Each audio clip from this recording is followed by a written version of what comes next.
وقتی آگاهی شما تغییر میکنه، نیازهای شما تغییر میکنه، امیال شما تغییر میکنه.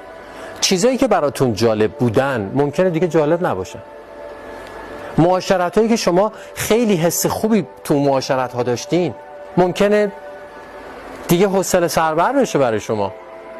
همونایی که خیلی باهاشون حس خوب داشتین ممکنه الان دیگه هیچ افق ذهنی مشترکی با اونها نداشته باشین، اصلا دیالوگی دیگه نداشته باشین، معاشرت دیگه بی‌معنی میشه. و اینطور به نظر میرسه که هر آنچه که شور زیستن به من میداد رو دارم از دست میدم. آگاهی درسته که به من کمک میکنه که بتونم زندگیمو بهتر مدیریت کنم، از خیلی از رنجهای بیهوده رها بشم، ولی از طرفی انگار همین آگاهیه منو تبدیل کرده به یه آدمی که دیگه هیچی برام هیچ اهمیت خاصی نداره، همه چی رنگ باخته و شور زیستن رو از من گرفته.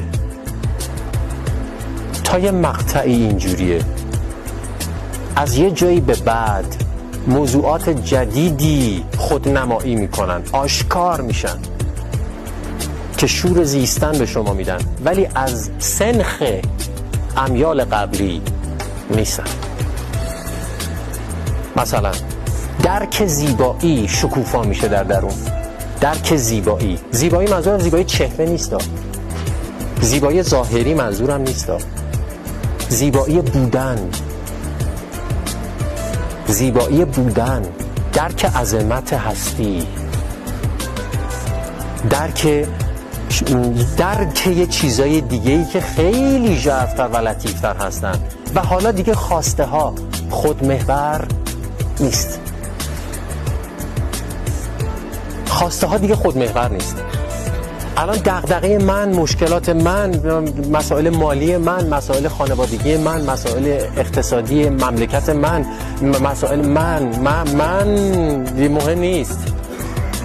تو وقتی آگاهی وظیفه داری، دل تو قلب تو باز نگه داری، مشعلدار نور باشی، جهان رو روشن نگه داری. عده قلیلی از شهروندان آگاه همیشه باید باشن که جهان نجات پیدا کنه.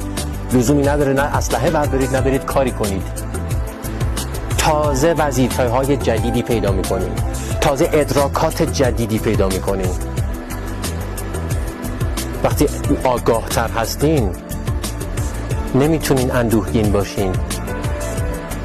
برای جان جهان وظیفه به عهده دارین.